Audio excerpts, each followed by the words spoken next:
네, 이 시간에는 영광에 중독되다라는 제목을 가지고 함께 말씀을 나누도록 하겠습니다. 인생이 추구하는, 인생이 바라는 영광은 뭘까요? 보통 사람들이 갖기를 소망하는 것들일 겁니다. 왜냐하면 그런 것들을 가졌을 때 사람들이 나를 우러러봐 줄 수 있기 때문이죠. 그래서 우리가 얘기할 때 이것 있으면 다 된다. 돈이죠. 돈 있으면 사람들이 나를 우러러봐 주고 내가 하고 싶은 모든 것들을 다 할 수 있다라고 얘기해요. 돈이 가장 먼저 꼽힐 것 같고요. 그다음에 권력이라든지 사회적 지위 이런 것들을 우리는 나의 영광으로 알고 살아갑니다. 또 그것들을 추구하면서 살아가죠. 그렇게 볼 때 오늘 본문의 바벨론의 왕은 참 영광스러웠고 또 그 영광을 누린 사람이었다라고 볼 수가 있습니다. 바벨론, 그의 제국은 정말 너무도 강력했습니다. 그 지역, 갈대아 지역의 패권 국가였어요. 그리고 그가 했던 행위들을 한번 보세요. 오늘 본문 4절의 말씀을 보면 어떻게 말씀하고 있습니까? 그가 여러 나라들을 압제했다라고 말하고 있어요. 또 강포를 행했다라고 얘기하고 있어요. 힘이 너무도 강력했기 때문에 대적도 되지 않을 그런 주변 국가들에게 그런 압제와 강포를 행했던 나라였습니다. 그리고 이사야서 또 오늘 14장 16절 17절의 말씀을 보면 바벨론이 어떤 행동을 합니까? 땅을 진동시키며 열국을 놀라게 하며 세계를 황무하게 하며 성읍을 파괴했다 이렇게 표현하고 있어요. 그만큼 강력한 대제국이었다는 것이죠. 그리고 8절에 이 말씀이 기록되어 있는데 향나무와 레바논의 백향목도 너로 말미암아 기뻐하여 이르기를 이렇게 얘기하고 있어요. 그러니까 나무를 의인화해서 표현하고 있는데 여러분 레바논의 백향목은요, 여러분 사진 보셔서 알겠지만 이 위로 쫙 뻗어 있는 나무입니다. 한 40m, 50m 뻗어 있습니다. 레바논의 국기 안에 이 백향목이 있을 정도로 레바논의 자랑이죠. 그래서 이 나무가 너무 좋아서 그리고 여러 개 연결할 필요 없이 하나로 쭉쭉 뻗어 있기 때문에 큰 성이나 이런 재단들을 건설할 때 너무 유용하죠.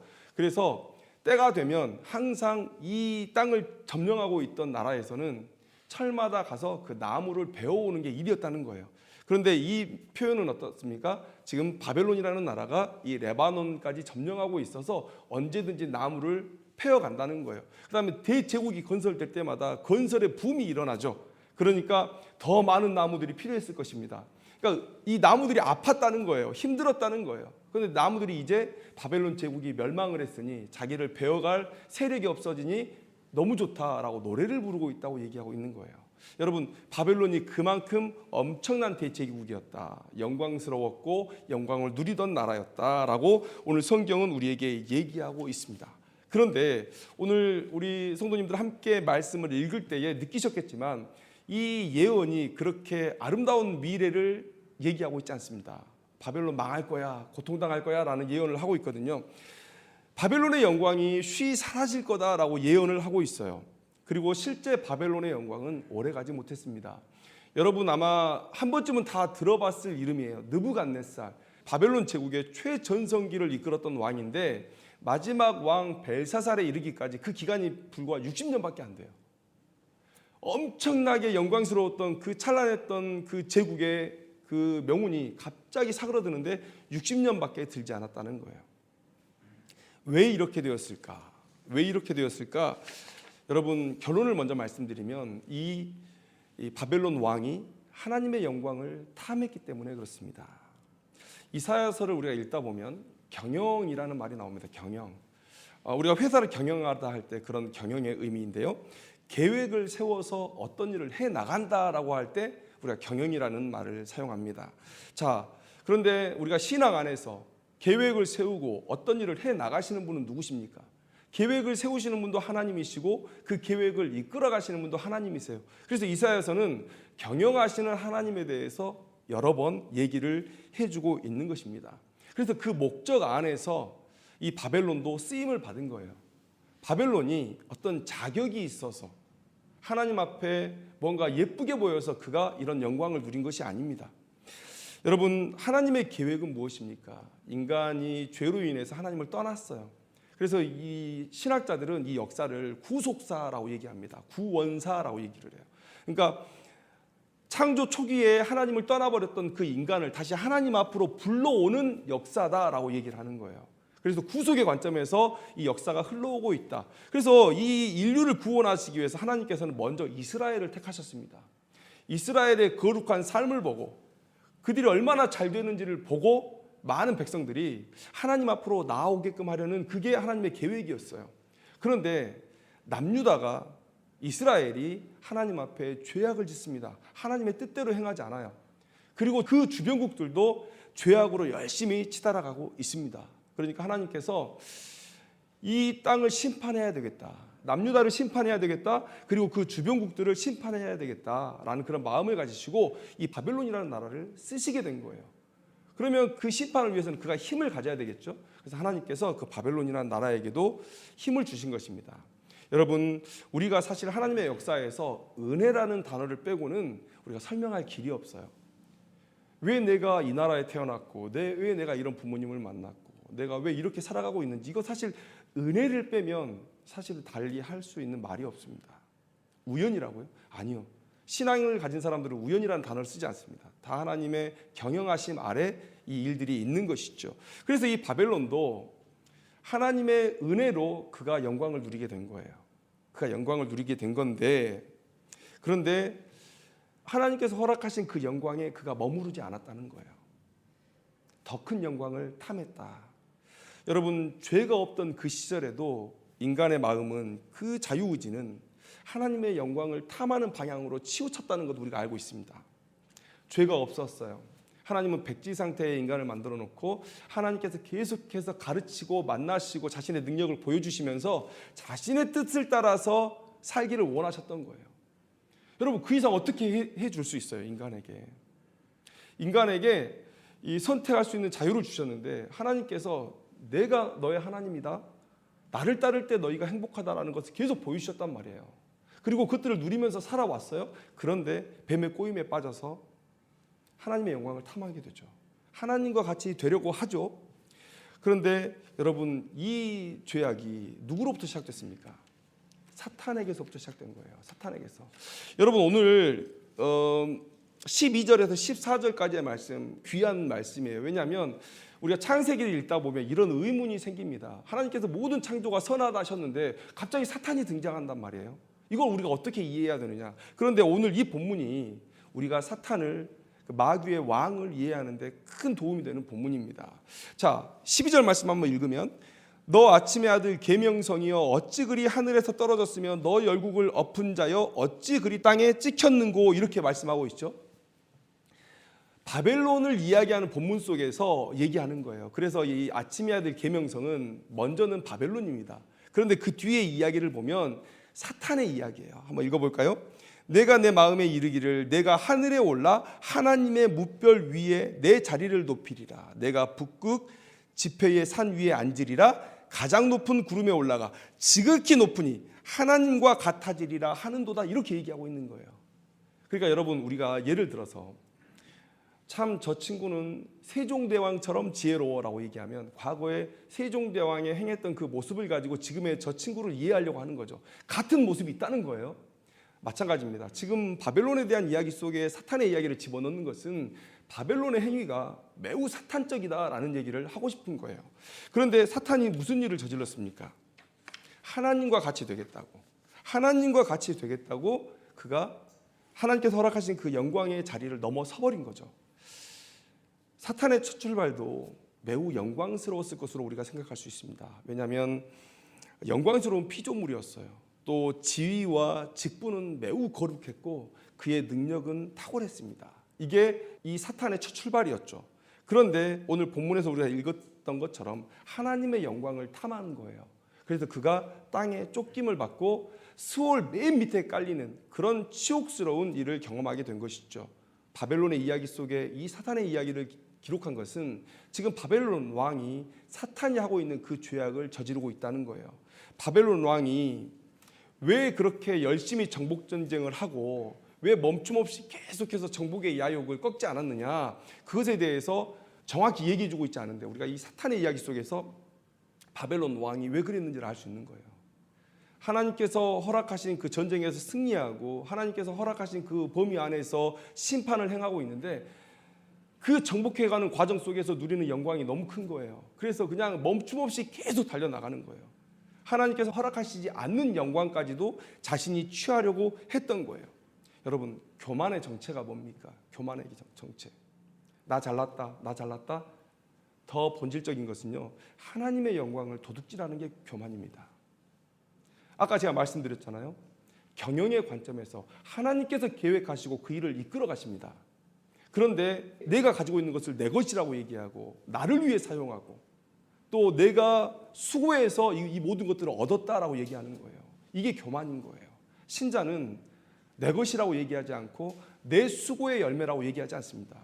하나님께서 내게 주신 것이고 하나님께서 이루신 것이라고 말합니다. 그래서 하나님께서 언제든지 달라 하시면 내 것이 아니기 때문에 잠깐 청직으로서 맡아놓고 있었던 것이기 때문에 언제든지 쉽게 드릴 수 있어요. 너 지금 내려와 라고 하면 예 하나님 하고 내려갈 수 있습니다. 다 가져와, 다 가져다 드릴 수 있습니다. 그게 신자의 모습이죠. 그런데 교만이 뭡니까? 그거 내 거라고 하는 거예요. 내가 했다고 하는 거예요. 사단이 처음에는 하나님의 일들을 감당해낼 때 하나님이 주신 능력과 하나님이 주신 거룩한 지위로 그 일들을 행하고 있었음에도 불구하고 그게 내가 한 것 같은 거예요. 이 능력이 내 것 같은 거예요. 그래서 하나님의 영광을 탐하게 되죠. 오늘 바벨론 왕이 똑같이 그 일을 했다고 지금 얘기하고 있는 것입니다. 바벨론 왕, 대표적으로 아까 느부갓네살 왕을 제가 말씀을 드렸어요. 그 느부갓네살 왕이 어떠했는지를 성경은 우리에게 기록해주고 있습니다. 다니엘서 4장 30절에 이렇게 말씀하고 있어요. 이 느부갓네살 왕이 정복전쟁을 마치고 이 왕궁 도성 꼭대기에 지붕에 올라가서 자기가 이룩한 제국을 딱 바라보면서 하는 얘기가 바로 이거예요. 나 왕이 말하여 이르되 이 큰 바벨론은 내가 능력과 권세로 건설하여 나의 도성으로 삼고 이것으로 내 위엄과 영광을 나타낸 것이 아니냐. 자기가 했다는 거예요. 이 모든 게 내 영광이라는 거예요. 그래서 하나님께서 어떻게 심판하셨습니까? 왕위를 빼앗으셨어요.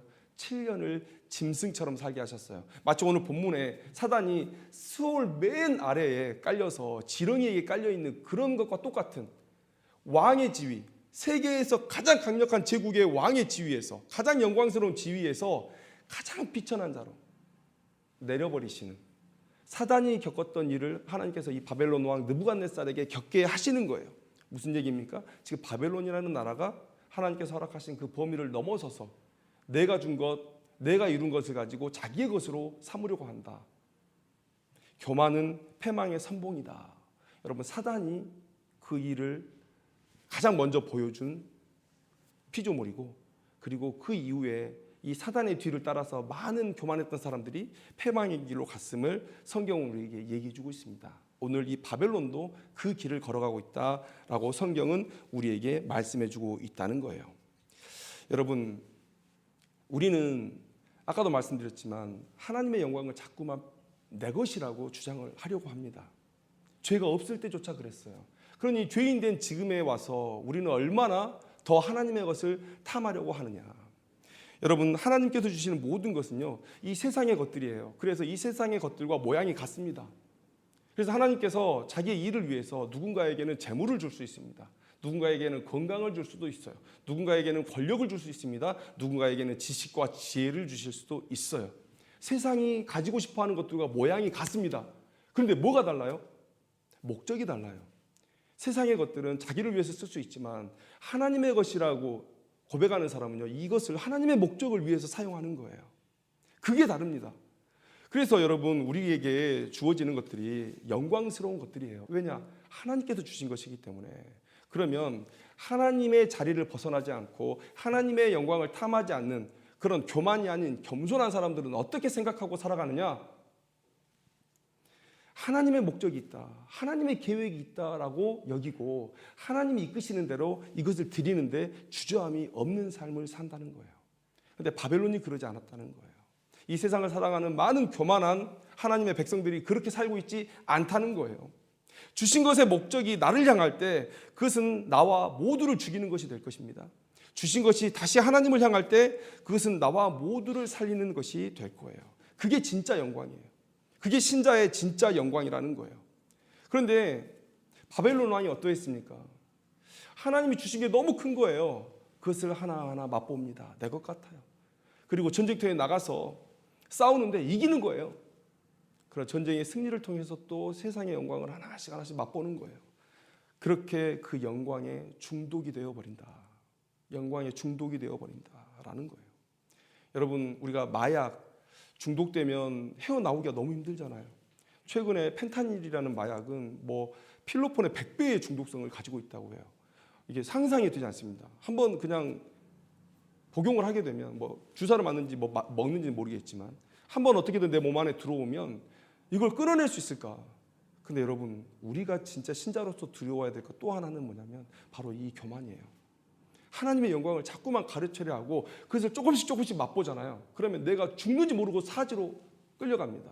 여러분, 우리가 산에서 사냥을 할 때 어떻습니까? 멧돼지나 여우나 뭔가를 내가 잡으려고 하는 동물이 있을 때 그 길목을 알아요. 어디로 다닌다. 똥 싼 것들 이렇게 보고 배설물을 찾아가지고 이쪽이 이 동물이 지나가는 길이구나. 그러면 그 길에다가 미끼를 놓죠. 하나씩 미끼를 놓습니다. 그런데 그 미끼를 어느 간격으로 놔요? 먹고 나서 고개를 들었을 때 보이는 곳에다 놔두죠. 그 다음에 먹고 냄새를 맡을 때 냄새가 느껴질 정도의 거리에다가 그 미끼를 놓는 거예요. 먹고 고개 들면 거기 있고 먹고 고개 들면 거기 있고 그러다 보면 점점 사냥 틀이 있는 곳으로 길을 인도해도 모르고 그냥 먹고 가는 거예요. 여러분, 하나님께서 우리에게 주신 것 세상의 것과 모양이 똑같습니다. 아니, 세상의 것이에요. 어떤 사람은 권력, 어떤 사람은 돈, 어떤 사람은 지혜, 세상이 부러워하는 것들로 주셔요. 그런데 어느 날 그것을 내 것으로 여기고 하나하나씩 빼서 내가 맛보다 보면 우리가 사지로 끌려간다는 거예요. 영광에 중독된 것입니다. 그럼 어떻게 하죠? 하나님이 계획하시고 이끌어가시는 역사에서 현저히 배제되어 있는 그 이스라엘과 다른 민족들이 어떻게 심판받았습니까? 하나님의 심판의 도구로 쓰인 바벨론이 그 지위를 넘어섰을 때 하나님께서 어떻게 하셨습니까? 교만은 패망의 선봉이에요. 교만한 자는 멸망합니다. 하나님의 것을 탐한 자, 하나님의 영광을 탐한 자들은 멸망하게 되는 거예요. 여러분, 우리가 신앙의 첫 출발에서 복을 바라며 신앙생활을 합니다. 복을 바라며 신앙생활을 해요. 우리가 믿음이 자라야 할 이유가 바로 여기에 있어요. 사업을 하기 위해서 교회를 나왔다고 해요. 제가 신대원 원서 내러 갈 때 택시를 탔는데 신대원에서 택시를 타니까 신학대학 갈 거냐고. 그래서 네, 예수 믿으세요? 물어봤더니 안 믿는데요. 왜냐하면 사업하기 전에 40일 작전 기도를 했대요. 제일 큰 교회에 가서. 근데 사업이 망했답니다. 그래가지고 교회 안 다닌대요. 하나님 없다고. 우리가 신앙생활을 처음 시작할 때는요, 이런 세상의 복을 가지고 기도를 해요. 그것도 하나님을 만나는 귀한 접촉점이 될 수 있다고 생각을 합니다. 그러나 우리 신앙은 자라야죠. 그래서 이 세상의 것이 작아지고 영원한 하나님의 나라의 것이 더 커 보이는 그런 모습으로 변화되어 가야 돼요. 그래서 나중에는 이 세상의 것을 완전히 잊는 단계까지 나아가야 돼요. 그냥 영원한 그 나라만 보이는 거예요. 그래서 하나님께서 우리의 목숨을 달라 하시면 드릴 수 있는 것 아닙니까? 그래야 드릴 수 있는 거예요. 세상에 조금이라도 미련이 남으면 못 버리는 거예요. 예수님께서 왜 자기의 형제들과 부모들을 보고 외면했을까요? 왜 너희들이 내 형제와 자매들이다. 하나님의 말씀을 듣고 행하는 너희들이 내 형제와 자매들이다라고 하셨을까요? 세상의 모든 것을 내려놓지 않으면 아버지의 뜻에 순종할 수 있는 방법이 없기 때문에 그렇습니다. 많은 사람들이 세상의 가치들 중에 좋은 것들을 뽑아가지고 이건 그래도 지켜야 되지 않습니까? 아니요. 하나님께서 내려놓으라 하시면 그것조차 내려놔야 돼요. 내 가족도 내려놓을 수 있어야 돼요. 내 명예도 내려놓을 수 있어야 돼요. 여러분, 우리가 처음에는요, 어떤 필요를 가지고 신앙생활을 하지만 우리가 하나님을 알아가고 하나님께서 우리의 만남 속에서 우리의 믿음이 성장할 때에 마음이, 생각이 완전히 뒤집어지는 거예요. 아, 이거 다 하나님의 것이구나. 영원한 하나님의 영광을 위해서 사용하라고 나에게 잠깐 맡기신 거구나. 그래서 여러분, 우리가 나그네고 그래서 우리가 청지기인 거예요. 청지기는 그거 내 거라고 얘기하는 사람이 아니죠. 주인이 달라 하시면 언제든지 드리는 사람이죠. 여러분, 하나님의 것을 내 것이라고 하나씩 주머니에서 빼서 집어먹다 보면 여러분 죽는 거예요. 여러분, 막걸리 신부를 보냈는데 이 주전자 이렇게 뚫레뚫레하고 오다가 이렇게 뚜껑에다 따라가지고 이렇게 한 잔씩 마시다 보면 나중에는 농가에 어디에 쓰러져 있는 거예요. 겨울이면 입 돌아가고 그렇습니다. 이렇게 하면 안 되는 거예요. 하나님의 것 하나씩 빼먹으면 안 되는 거예요.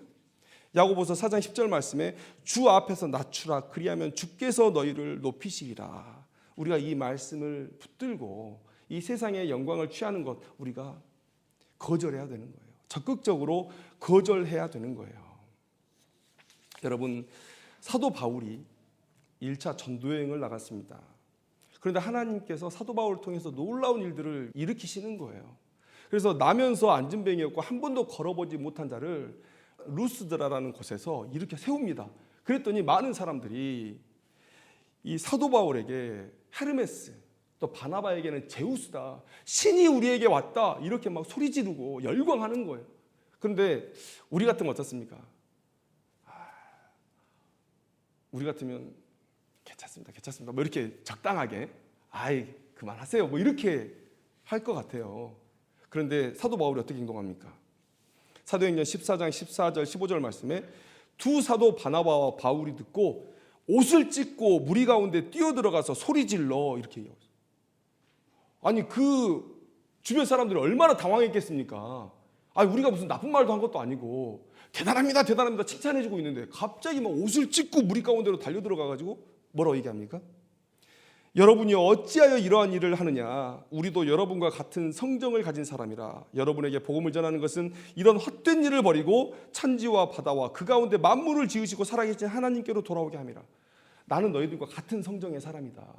우리 바라보지 말라는 거예요. 그리고 뭐라고 얘기합니까? 하나님 전하러 왔다는 거예요. 하나님께서 하셨다는 거예요. 사도 바울이 교만하다, 하나님의 영광을 내가 이만큼이라도 취한다, 이게 얼마나 두려운 일이라는 것을 너무나 잘 아는 거예요. 하나님의 영광을 이만큼이라도 취해? 자기가 뭔데요? 죽을 수밖에 없는 자, 예수님의 제자 찾아서 죽이고 다니던 이 쓰레기 같은 인생을 하나님께서 직접 만나주시고 가르치셔서 지금 사람답게 하나님의 일꾼으로 살게 하신 거잖아요. 그리고 자기가 안진뱅이를 일으켰습니까? 하나님께서 일으키셨잖아요. 성령의 능력으로 일으키신 거잖아요. 그런데 하나님의 것을 내가 탐한다고요? 사람들이 나를 바라보게 한다고요? 그 사람들이 조금씩 지어주는 그 돈 품께나 챙겨가지고 편한 전도여행을 다닌다고요? 이런 상상을 하지 않았던 사람이에요. 여러분, 믿음의 사람들이 어떻게 살았는지 그 삶의 행동 하나하나가 예수님의 삶과 맞닿아 있습니다. 그리고 예수님의 행동 하나하나가 우리들의 삶의 본이 되는 거예요. 여러분, 사도 바울이 이랬기 때문에 그렇게 자비량으로 선교하고 다녔던 거예요. 여러분, 사도 바울에게 돈 쥐어주겠다는 사람이 왜 없었겠습니까? 왜 없었겠어요? 지금처럼 영적으로 나태하고 편한 세상 속에서도 목회자가 신방 가면 돈 쥐어주잖아요. 그런데 왜 그 시절에, 그 서슬퍼런 시절에 목숨 걸고 선교하는 사람들 존경하는 마음으로, 그 선교를 돕는 마음으로 자기 모든 것을 털어서 주지 않았겠어요? 그런데 왜 사도 바울은 스스로 일을 합니까? 물론 사도 바울이 이게 다른 사람을 시험 들게 하지 않기 위해서 그러한다. 그런데 그런 것들로도 자기가 영광을 취하는 것을 두려워했던 거예요.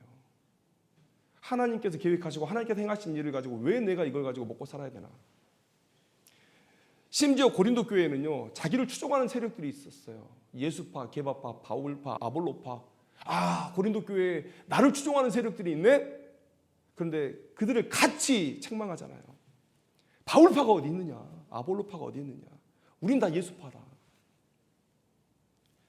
여러분, 바울은 하나님의 영광을 도둑질하는 게 얼마나 두려운 일인지를 알았던 사람이기 때문에, 그리고 처음에 그 미끼를 물었을 때 그 중독성이 얼마나 크다는 것을 알았기 때문에 그렇게 경계했던 거예요. 그래서 자신을 교만하게 하고 유혹하게 하려는 그 모든 세력을 이렇게 단호하게 거절함으로 다시는 그런 행동을 하지 못하도록 막았던 것이죠. 오직 하나님의 영광만을 생각할 때 믿음의 온전한 완주가 가능하다. 여러분, 이 사실을 꼭 기억하셔야 돼요. 예수님의 모습은 신자들의 본이죠. 제가 여기서 예수님의 모습 한 가지를 말씀드리고 싶어요. 예수님은요, 33년을 이 세상에 살았고 3년을 공생애를 사셨는데 그 사는 동안에 이 세상에서 영광을 구하시지 않았어요. 그것 하나 우리가 확실하게 붙들고 가야 됩니다. 이 세상에서 아버지의 영광을 이만큼도 취하지 않으셨어요. 하나님이신데.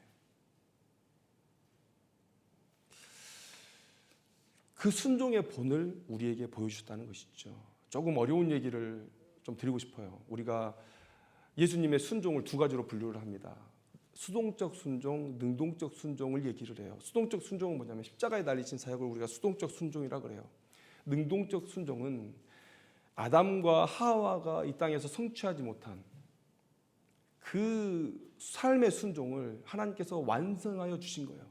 그 예수님의 능동적 순종과 수동적 순종의 그 두 가지가 함께 되어서 우리에게 의의를 주시는 것입니다. 예수님께서 그 삶을 사시면서 이 땅에서 영광을 취하지 않으시고 다 죽음 이후로, 부활 이후로 돌리셨다는 거예요. 빌립보서 2장 9절 11절 말씀에 이러므로 하나님이 그를 지극히 높여, 이러므로 그 안에 무슨 의미가 담겨 있습니까? 사는 동안에 하나님의 영광만을 위해서 충성하고 살았던 그 예수님의 삶을 이 표현하고 있는 거예요. 하나님이 그를 지극히 높여 모든 이름 위에 뛰어난 이름을 주셨다. 우리가 누릴 영광은요, 이 세상 사는 동안 누릴 수 있는 영광이 아닌 거예요. 이 세상에는요, 우리가 누릴 영광이 단 1도 없습니다. 0.1도 없어요. 다 하나님의 것이라는 것 여러분 우리가 기억해야 됩니다. 우리가 조금이라도 그 영광을 취하려고 할 때 이것 정도는 괜찮은 것 아니야? 라고 생각할 때 그게 우리의 무너짐의 시작이 되는 거예요. 타락과 실족의 시작이 되는 거예요. 여러분, 많은 사도들과 믿음의 사람들이요, 예수님의 본을 따라서 이 세상에서 영광 취하는 것을 포기했어요. 그래서 그들 모두가 다 지금 예수님의 영광의 자리에 함께 있다고 저는 믿습니다. 왜냐하면 성경이 그렇게 기록하고 있기 때문이에요. 제가 아주 좋아하는 성경 말씀입니다. 계시록 3장 21절 말씀인데, 이기는 그에게는, 이긴다, 세상과 싸워 이긴다, 곧 하나님의 뜻대로 순종한다는 얘기죠. 내가 내 보좌에 함께 앉게 하여 주기를, 예수님께서 내가 지금 앉아있는 이 보좌에 너희들 함께 앉게 해주겠다라고 얘기한 거예요. 내가 이기고 아버지 보좌에 함께 앉은 것과 같이 하리라. 여러분, 우리가 누릴 영광은 이 세상에 있지 않아요. 우리의 것이 아닙니다. 다 하나님의 것입니다. 여러분, 이 땅의 영광을 취하지 않고 영원한 영광을 소망하며 살아갈 때에 온전한 순종이 가능해요. 믿음의 경주에 완주가 가능합니다. 여러분, 이사야 보세요. 이사야. 애굽과 구스의 징표가 되기 위해서 3년 동안 벌거벗은 몸으로 살아갔다는 거예요. 아니, 이 창피를 감당할 사람이 누가 있어요? 이 세상의 영광을 일이라도 생각했던 사람이라면 이 짓을 어떻게 합니까?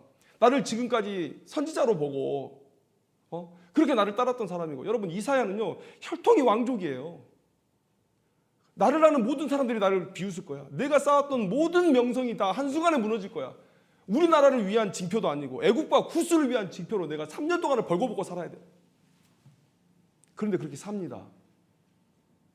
하나님께 이런 방법 토시 하나 달지 않고 그렇게 살아요. 여러분, 예레미야, 남유다를 누구보다 사랑해서 남유다가 멸망했을 때 애가를 지어 부르잖아요. 너무 슬프다고 애가를 지어 불러요. 그런데 이 예레미야가 남유다 백성들에게 이 배신자야, 이 매국노야, 이런 얘기를 듣습니다. 왜요? 남유다는 하나님의 뜻대로 바벨론에 멸망당할 거야를 선포하고 다니는 거예요. 여러분, 일본하고 전쟁하고 있는데 일본한테 우리는 질 겁니다라고 여기서 확성기 들고 소리치고 다니다고 생각해 보세요. 돌에 맞아 죽을 거예요. 남유다를 누구보다도 사랑하는 이 예레미야가 지금 매국노, 배신자 소리를 듣는 거예요. 세상의 영광을 조금이라도 생각했다면, 자기 민족들에게 받는 인기를 조금이라도 생각했다면 이런 행동 못하는 거예요. 여러분, 호세아가 왜 음녀 고멜이랑 결혼합니까? 아니, 한 번 사는 인생인데, 한 번 하는 결혼인데 왜 내가 하필 음녀랑 결혼을 해야 돼요? 근데 결혼만 해요?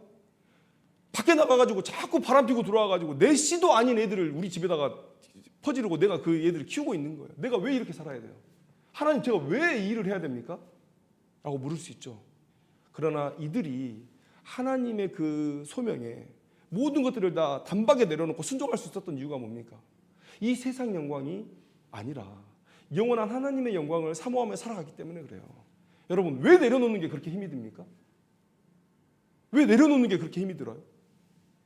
교회가 크고 성도들이 따르고 그러면 좋은 차 몰고 머리에 동백기름 바르고 그렇게 대접 받아야 돼요? 그거 내려놓으면 안 되는 거예요? 그거 자기 거 아닌데.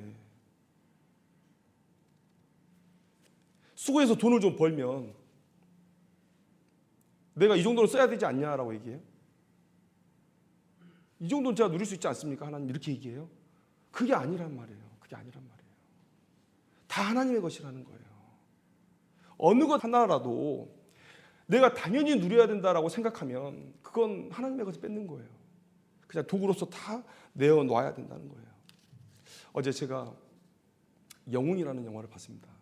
안중근 의사의 마지막 1년을 그린 영화인데 그 영화를 보러 가기 며칠 전부터 계속 기대하고 있었어요. 막 유튜브 찾아보고 안중근의 일대기도 좀 보고 정말 마음이 막 설렜어요. 안중근의 일대기를 보게 되는구나. 그런데 여러분 그 영화를 보면서 그 삶에 좀 들어가면서 이런 생각을 했어요. 이미 러일 전쟁, 청일 전쟁이 다 끝나가지고 뭐 청나라든 뭐 이렇게 중국 쪽이든 저 러시아 쪽이든 전부 다 일본 경찰력이나 군사력이 다 지배력을 행사하고 있는 그때예요. 그런데 그런 상황에서 우리가 독립운동가들이 따뜻한 곳, 마른 자리, 안전한 곳 찾아다니면서 독립운동할 수 있습니까? 또 그런 상황에서 배불리 먹고 비단옷 입고 여러분 그렇게 독립운동할 수 있습니까? 또 그런 상황에서 어머니께 효도하고 내 처자식 챙겨가면서 독립운동할 수 있습니까? 집 떠난 지 3년 교도소에서 만났어요. 아내를. 어머니는 멀어서 오지 못하니까 편지를 써가지고 죽어라 죽어라라고 얘기해요.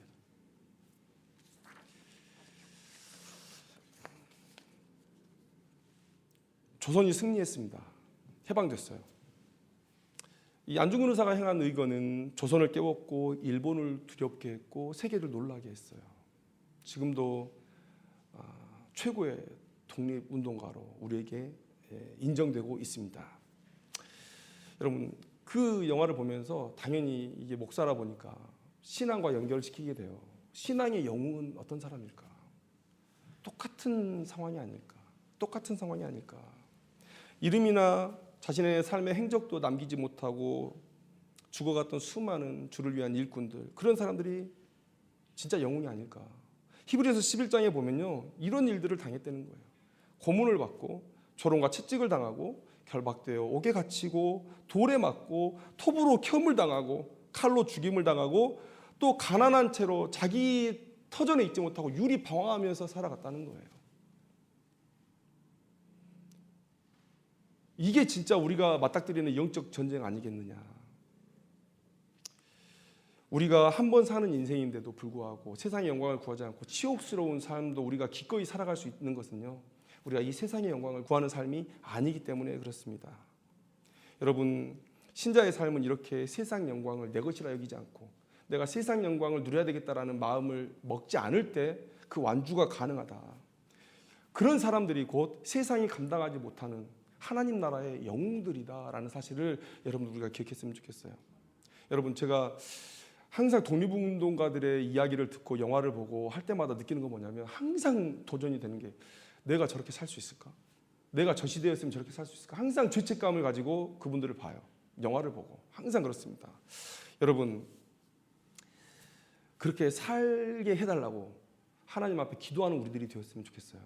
하나님 나라의 영웅으로 살게 해주십시오. 우리의 능력으로 하는 것 아니에요. 하나님께서 우리에게 능력 주실 것입니다. 그런데 꼭 결단이 필요해요. 하나님의 영광을 탐하지 않는 자로 하나님 살아가겠습니다. 하나님께서 허락하신 거 내 영광이 아닌 하나님께서 맡기신 사명의 도구로 알고 살아가겠습니다. 여러분 그럴 때 사탄이 주는 분별하기 어려운 가짜 영광도 구별할 수 있는 거예요. 왜냐하면 내가 영광을 누리지 않으려고 다 걷어내니 사탄이 주는 건 유혹거리가 되겠습니까? 사탄이 할 일이 없는 거예요. 여러분 그 자리까지 우리가 나아가기를 원합니다. 영광에 중독되어 버린 이 시대가 아닌가 싶어요. 영광에 중독된 이 시대. 이 시대에 오늘 우리 주신 이 말씀을 기억하면서 믿음의 경주를 끝까지 초심 잃지 않고 완주해내는 귀한 성도님 되기를 주님의 이름으로 축원합니다. 기도하겠습니다.